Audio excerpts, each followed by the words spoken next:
Hello students, GC sir के online platform पर मैं एलसी राव आपका हार्दिक स्वागत करता हूं। दोस्तों, आज का जो हमारा टॉपिक है क्लास 12th का रासायनिक बलगतिकी का एक बड़ा ही महत्वपूर्ण टॉपिक है, जिसका नाम है प्रथम कोटि की अभिक्रिया, यानी कि फर्स्ट ऑर्डर काइनेटिक्स या फर्स्ट ऑर्डर रिएक्शन इसको हम लोग बोलते हैं। तो इसके पहले हम लोगों ने जीरो ऑर्डर की काइनेटिक्स पढ़ा था, उसको डेरिवेट किया था, क्या होता है, सारी चीज़ें हम लोगों ने इसके पहले वाली वीडियो में सीखा है। जो लोग ये वीडियो पहली बार देख रहे हैं, अगर वो जीरो ऑर्डर की काइनेटिक्स को देखना चाहें तो आप प्लेलिस्ट में जाकर के भी देख सकते हैं, और वीडियो के डिस्क्रिप्शन में भी मैं उसका लिंक डाल दूंगा, वहाँ से जाकर के भी आप उसे देख सकते हैं। तो आइए आज शुरू करते हैं हम लोग फर्स्ट ऑर्डर की काइनेटिक्स, यानी कि प्रथम कोटि की अभिक्रिया।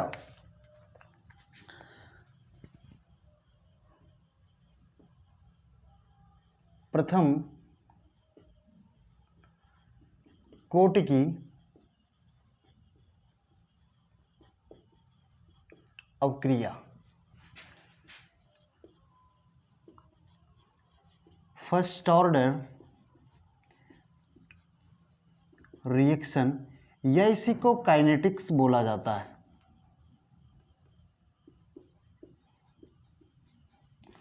फर्स्ट ऑर्डर काइनेटिक्स बोल दें आप, या फर्स्ट ऑर्डर की रिएक्शन, या फर्स्ट ऑर्डर रिएक्शन बोल दें, कुछ भी कह लें आप।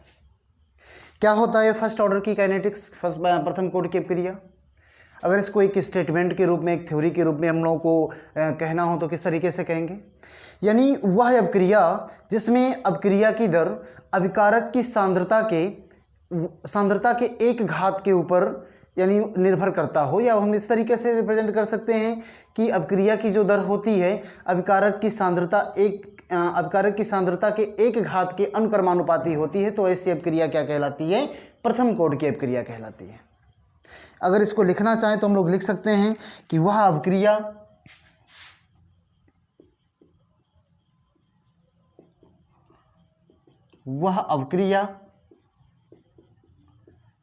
जिसमें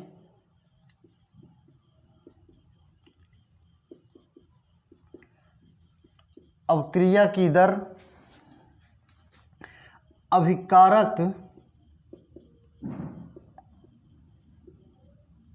अभिकारक के एक घात या प्रथम घात, या इस तरीके से कह दें कि अभिकारक के सांद्रता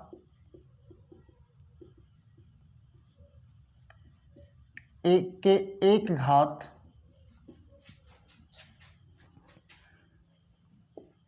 के अनुक्रमानुपाती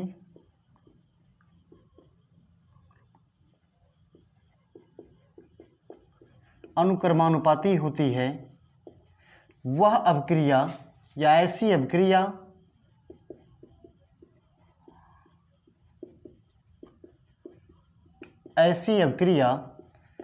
प्रथम कोटि की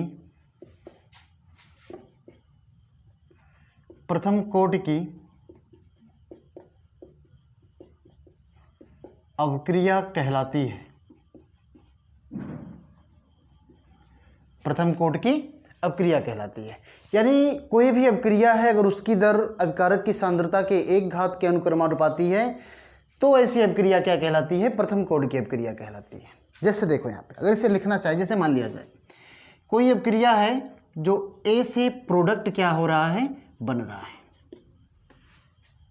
ए से प्रोडक्ट क्या हो रहा है? यहाँ पे बन रहा है।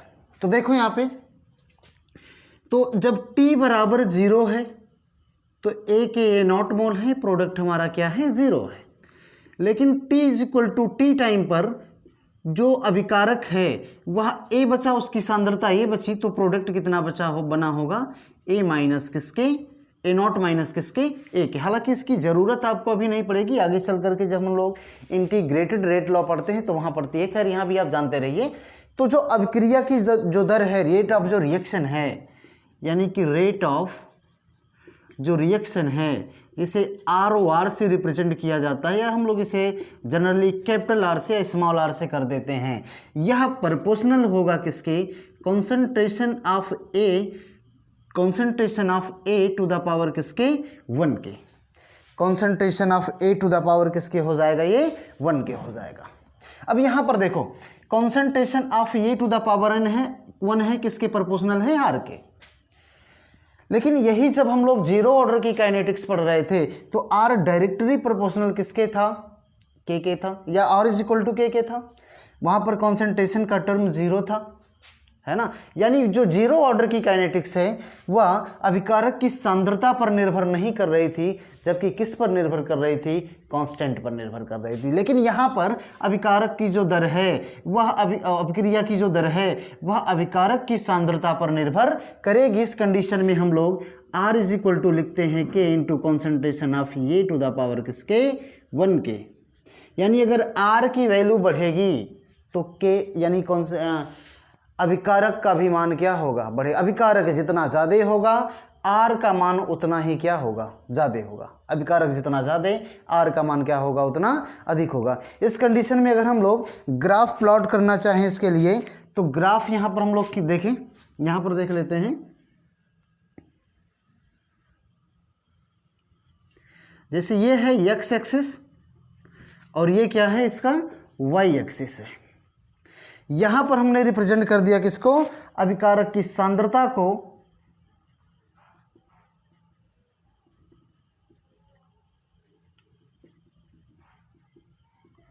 और यहाँ पर मैंने रिप्रेजेंट किया अभिक्रिया की दर यानी कि आर को। ये अभिक्रिया की दर है,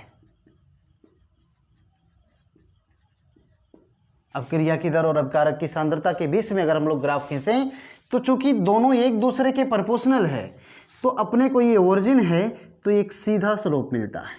क्या मिलेगा, एक सीधा स्लोप मिलेगा। क्लियर है सभी को। प्रथम कोड की अभिक्रिया, प्रथम कोड की अभिक्रिया क्या होती है कि वह अभिक्रिया जिसमें अभिक्रिया की दर अभिकारक की सांद्रता की 1 घात के अनुक्रमानुपाती होता है, ऐसी अभिक्रिया क्या कहलाती है, प्रथम कोड की अभिक्रिया कहलाती है। जैसे A2 प्रोडक्ट बन रहा है तो रेट ऑफ रिएक्शन अगर हमको लिखना हो तो ROR इज इक्वल टू किसके, या ROR प्रोपोर्शनल होगा, यानी कैपिटल R प्रोपोर्शनल होगा concentration of A to the power किसके, 1 के।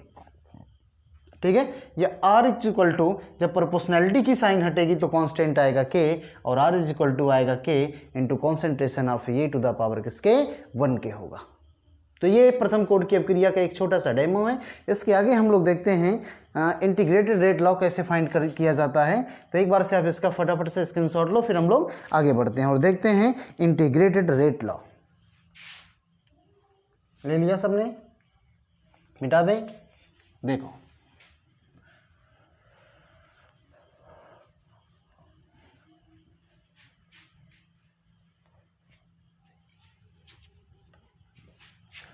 नेक्स्ट हेडिंग है हमारे लिए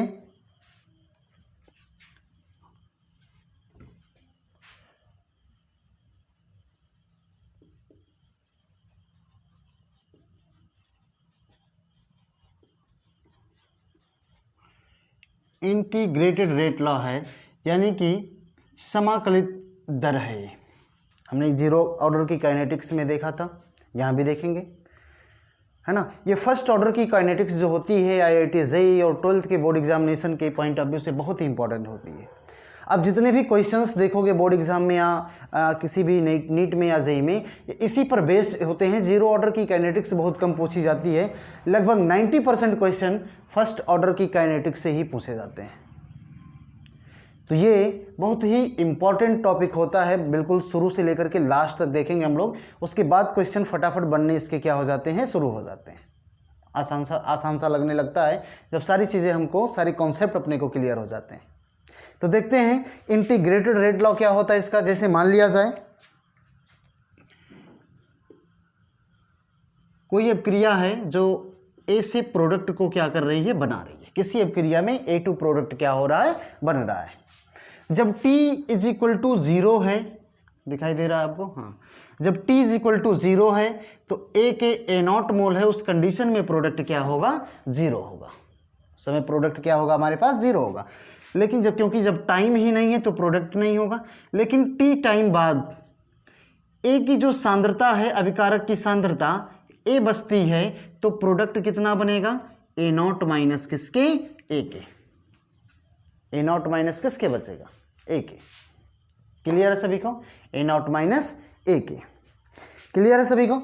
नाउ नेक्स्ट, अब इसमें यहाँ पर देखिए, अगर हम लोग जानते हैं कि r यह इज इक्वल टू होता है k into concentration of a to the power 1, या सीधा सीधा इसको हम लोग लिख सकते हैं r is equal to k into concentration of a, क्योंकि आप जानते हो किसी भी संख्या के अगर पावर 1 होता है तो उसकी कोई वैल्यू नहीं होती है 1 की, हम वही संख्या लिख सकते हैं।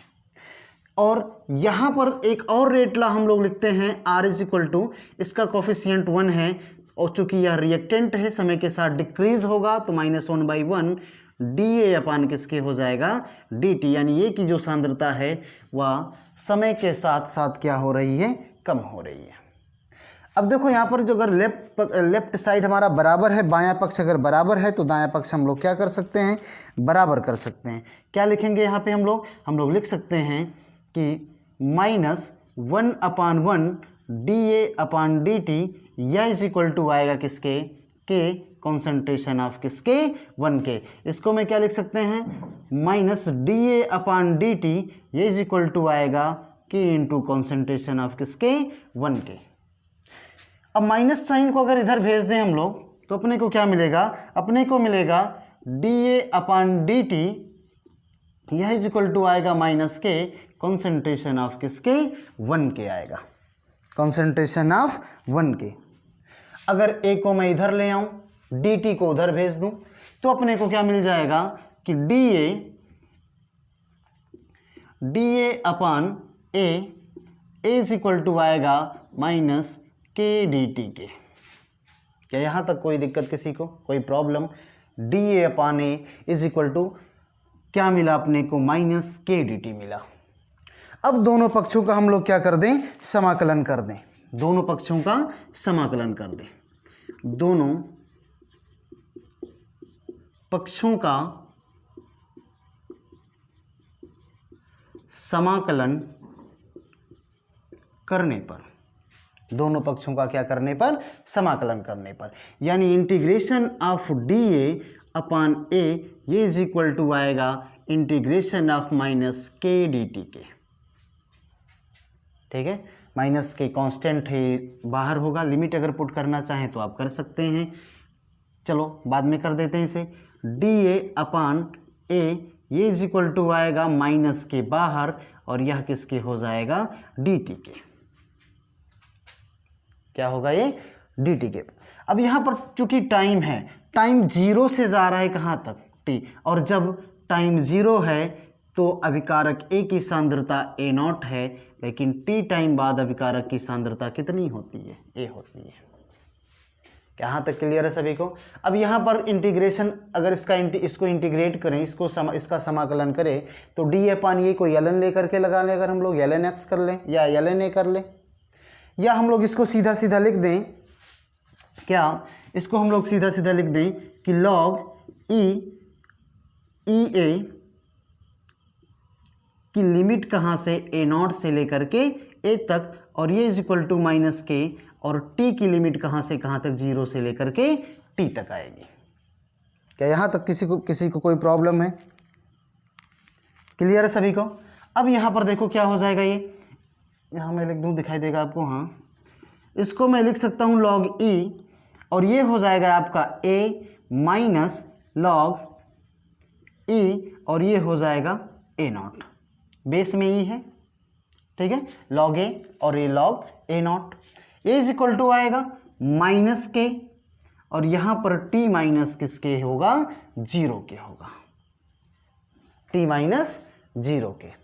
क्या लिख सकते हैं इसे हम लोग, log a minus log a0 is equal to minus K T के, माइनस किसके हो जाएगा, के टी के हो जाएगा ये।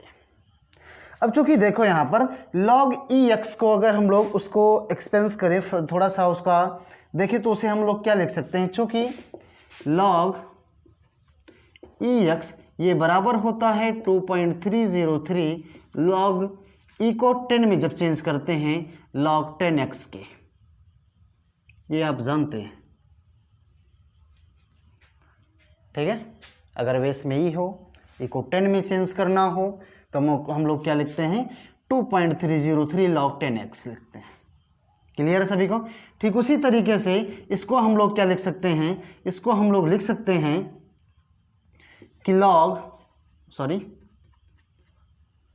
2.303 log 10a माइनस 2.303, और यह क्या हो जाएगा, या सीधा सीधा हम लोग ये कर लें, चलो बाद में कर लेते हैं। या इसको मैं क्या लिख दूं, इसको मैं इस तरीके से लिख सकता हूं, log EA is equal to आएगा log EA0, सॉरी यहाँ पर A0 होगा, A0 माइनस KT के।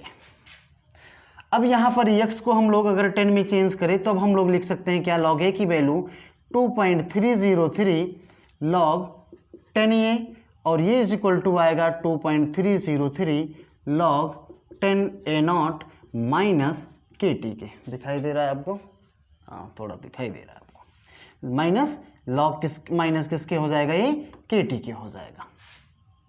अगर दोनों पक्षों में मैं क्या करूं, 2.303 से अगर हम लोग डिवाइड कर दें, दोनों पक्षों में क्या करें, अगर हम लोग 2.303 से भाग दे दें, यानी कि दोनों पक्षों में 2.303 से भाग देने पर, चलो देख लेते हैं क्या आएगा, है ना। आइए 2.303 log 10A upon 2.303 is equal to आएगा 2.303 log A0 बेस में 10 रहेगा अपान 2.303 माइनस KT, और यह अपान 2.30 किसके हो जाएगा, 3 के। देखो ये कैंसिल हो जाएगा, मिलेगा क्या अपने को मिलेगा यहाँ से log 10A is equal to आएगा log A0 minus KT upon 2.303, ये मिलेगा अपने को। क्लियर है सभी को। लेकिन इस पर न्यूमेरिकल सॉल्व नहीं होंगे, अब इसको और हम लोग आगे चल करके सॉल्व करेंगे, इस पर न्यूमेरिकल सॉल्व नहीं होंगे। लेकिन फिलहाल आप इसका फटाफट से स्क्रीनशॉट ले लो, फिर मैं इसे, चलो मैं एक बार फिर से बता देता हूँ इंटीग्रेटेड रेट लॉ। ध्यान से देखो, जैसे मान लिया जाए हमें ए से प्रोडक्ट मिल रहा है, जब टाइम 0 है तो ए की सांद्रता कितनी है, A0 है, उस कंडीशन में प्रोडक्ट हमारा कितना है, 0 है।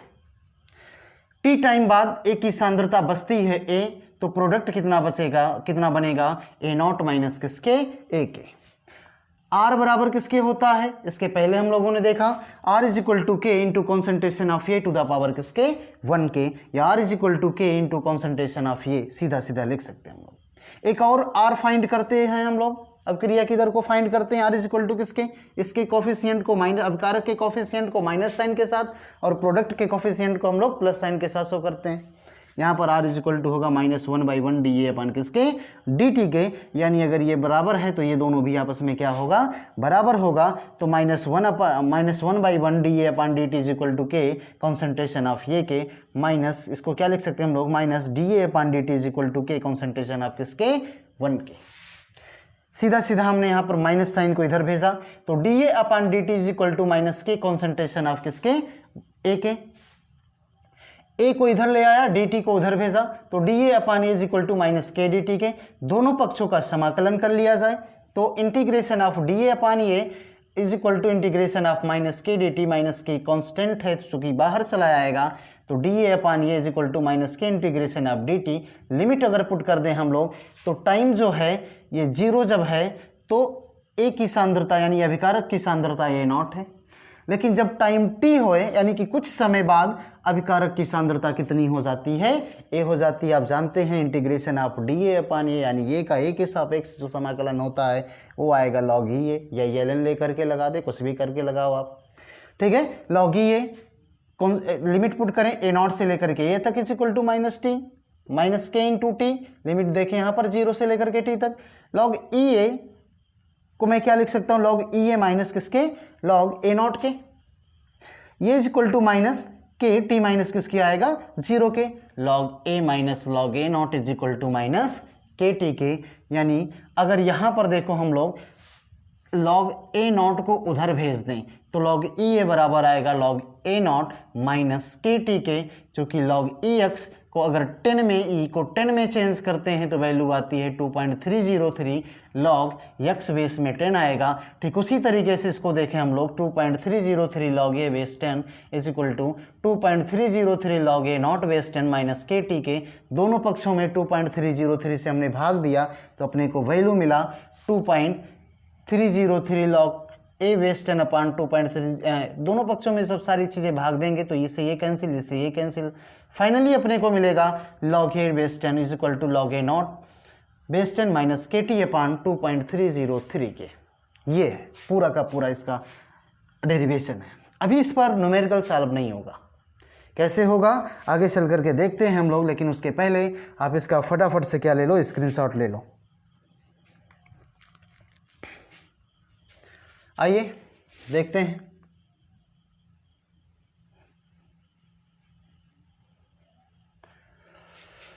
थोड़ा सा इसको और देखते हैं हम लोग, ग्राफ वगैरह इसका देख लें फिर आगे बढ़ें।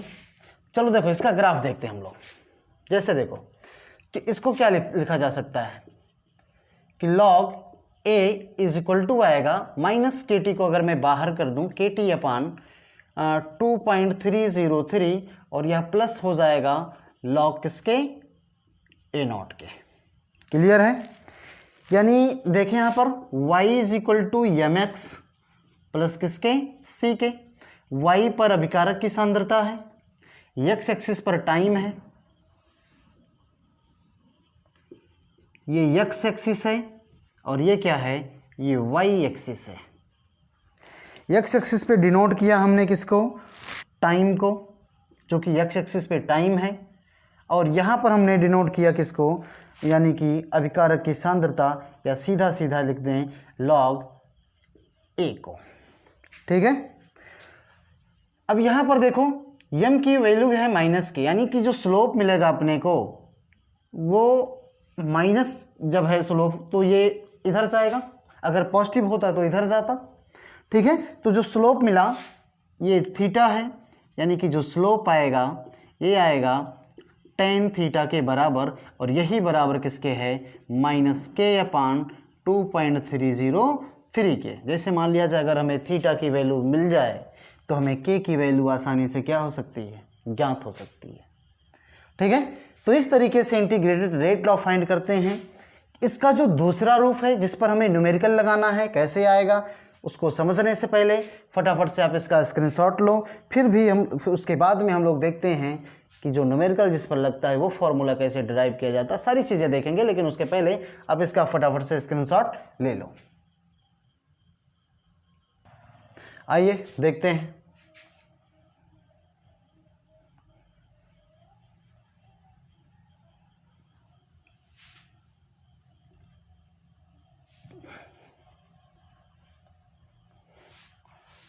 जैसे देखो यहाँ पर क्या लिखा है, यहाँ पर हम लोगों ने क्या फाइंड किया है कि log A is equal to log A not minus K T upon 2.30 किसके, 3 के। ये हम लोगों ने क्या किया है, फाइंड किया है। इसको मैं क्या लिख सकता हूँ, अगर मैं इसे इधर ले आऊँ और इसे इधर लेकर के चला जाऊँ तो अपने को क्या मिलेगा, अपने को मिलेगा के टी अपान 2.303 माइनस का पॉजिटिव हो जाएगा, और ये हो जाएगा आपका log A not minus log किसके, ए के। Log M minus log X, log M minus log N क्या होता है, लॉग एम बाई एन के। ठीक उसी तरीके से K T upon 2.303 is equal to हो जाएगा लॉग ए नॉट बाई किसके, ए के। लॉग ए नॉट बाई किसके, ए के। इसको मैं अगर 2.303 को इधर लेकर के जाऊं तो अपने को के टी बराबर मिलेगा, K T is equal to आएगा 2.303 और ये हो जाएगा लॉग 10 ए नॉट बाई किसके, ए के। टी बराबर किसकी आएगा, टी इज इक्वल टू आएगा 2.303 वाई के लॉग ए नॉट बाई किसके हो जाएगा, ए के हो जाएगा। ये फॉर्मूला अपने को मिलेगा, और यही फॉर्मूले से हम लोग क्या कर सकते हैं, न्यूमेरिकल लगा सकते हैं। जितने भी न्यूमेरिकल आएंगे इसी फॉर्मूले पे आएगा। जहाँ पर देखो, जहाँ टी टाइम है और के कांस्टेंट है, रेट कांस्टेंट, और ए नॉट जो है अभिकारक की प्रारंभिक सांद्रता है, और यहाँ पर देखो जो ए है ये ए बची हुई सांद्रता है। अगर हम लोग लिखना चाहें तो हम लोग यहाँ पर लिख भी सकते हैं,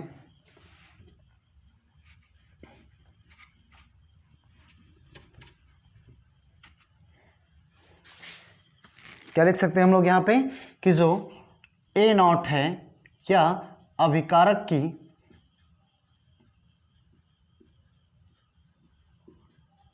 प्रारंभिक सांद्रता है और ए जो है बची हुई सांद्रता है टी टाइम बाद।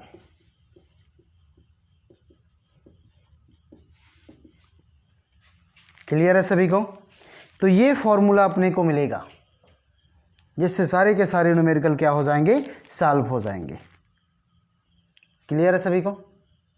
एक दूसरा रूप भी होता है, क्या होता है? सेकंड, इसको मैं नोट करके करवा दे रहा हूँ या इस तरीके से कर दूँ। दूसरा रूप एक्सपोनेंशियल रूप होगा, एक्सपोनेंशियल फॉर्म होगा। एक्सपोनेंशियल फॉर्म में क्या होता है?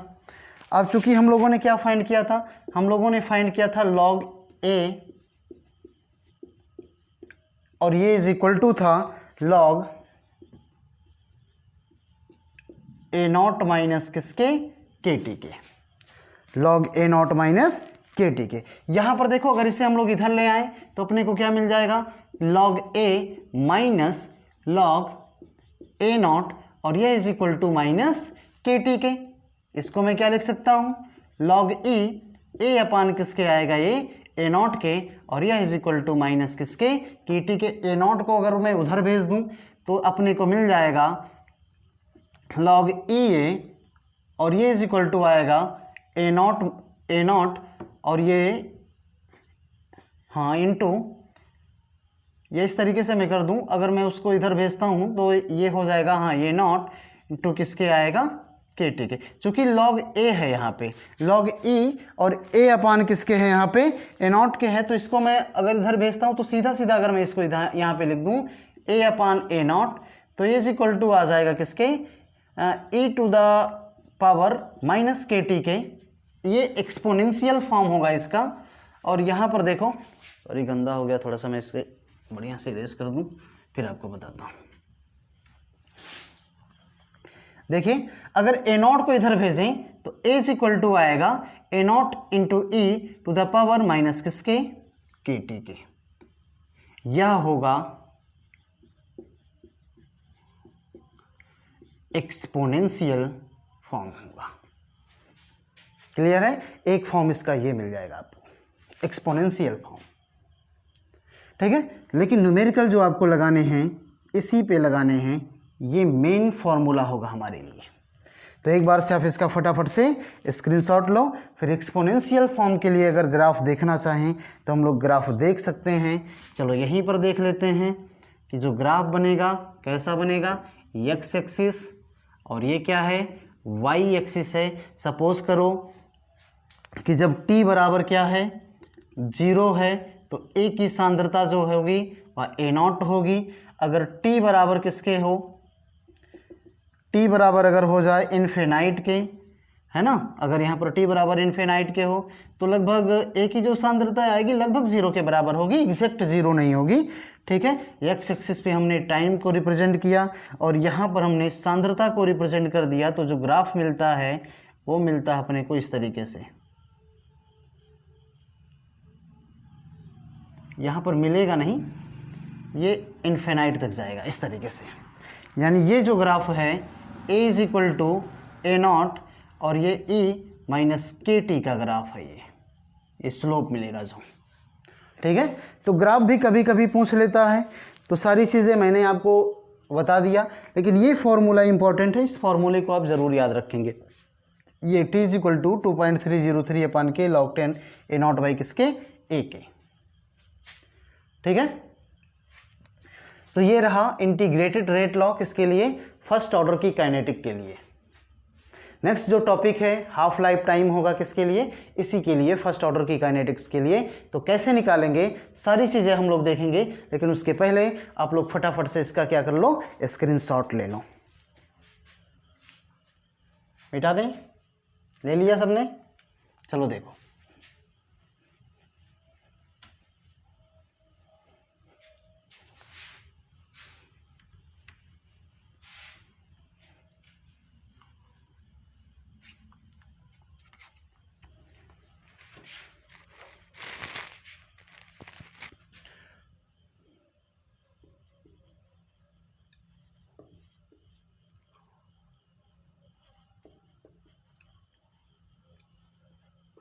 यानी अर्ध आयु काल,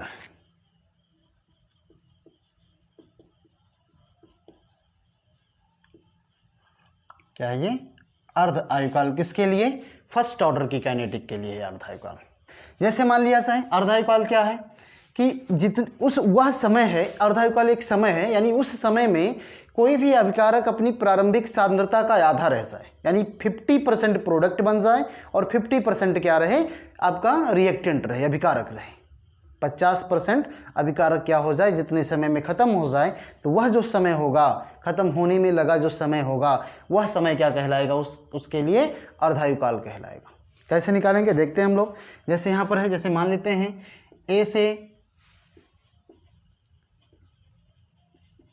ए से प्रोडक्ट क्या हो रहा है, बन रहा है। तो जब t बराबर 0 है तो ए के A0 मोल है और प्रोडक्ट क्या है, 0 है। जब समय नहीं है तो प्रोडक्ट नहीं है। लेकिन जब t = t½ हो तो आपका रिएक्टेंट भी आधा बचेगा और प्रोडक्ट भी आधा क्या होगा, बनेगा, A0/2 A0/2। क्लियर है सभी को। अब यहाँ पर फॉर्मूला हम लोगों ने क्या फाइंड किया हुआ है, चूँकि आप लोग जानते हैं कि t = 2.303 अपान के, और ये होता है कि log A0 किसके, a के, जहाँ पर a जो है यह बची हुई सांद्रता है, बची हुई सांद्रता है, A0 उसकी क्या है, अभिकारक की प्रारंभिक सांद्रता है। बात समझ में आई। तो यहाँ पर t की वैल्यू कितनी है, t½ है, t की वैल्यू t½ है, 2.303 अपान के, और यह हो जाएगा log A0 की वैल्यू A0 ही, और बची हुई सांद्रता कितनी है, A0/2। बची हुई सांद्रता कितनी है, A0/2। A0 से A0 कैंसिल होगा तो t½ की जो वैल्यू आएगी 2.303 y के, और यह हो जाएगा log किसके, 2 के। log 2 की वैल्यू रख लो, चूँकि log 2 की वैल्यू होती है 0.3050 के नियर अबाउट होती है। तो अगर उसे हम लोग यहाँ पर रखेंगे तो t½ की जो वैल्यू आएगी 2.303 y के इंटू log 2 की वैल्यू 0.3050 के नियर अबाउट होती है। जब मल्टीपल कराते हैं हम लोग, तो जो मल्टीपल कराएंगे तो t½ जो मिलेगा आप लोगों को 0.693 y किसके, के मिलेगा। यह अर्ध आयुकाल होता है किसके लिए, यह अर्ध आयुकाल होगा प्रथम कोट की अभिक्रिया के लिए।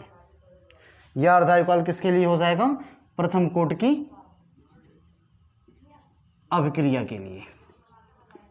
ठीक है, ये अर्ध आयुकाल किसके लिए हो जाएगा, प्रथम कोट की अभिक्रिया के लिए। तो ये इंपॉर्टेंट होता है। क्लियर है सभी को। जैसे मान लिया जाए किसी अभिक्रिया के कांस्टेंट को अगर आपसे पूछ ले और उसका अर्ध आयुकाल दे दे, तो यहाँ से कांस्टेंट आसानी से निकल जाएगा। ठीक है, हाफ लाइफ टाइम से, यानी k बराबर किसके हो जाएगा, 0.693, और यह अपान किसके हो जाएगा, t½ के। कांस्टेंट भी आसानी से निकल सकता है यहाँ से। ठीक है, तो ये था। इसका आप एक बार से फटाफट से स्क्रीनशॉट ले लो। तो ये रहा हमारे लिए फर्स्ट ऑर्डर की काइनेटिक्स और उसके लिए हाफ लाइफ टाइम।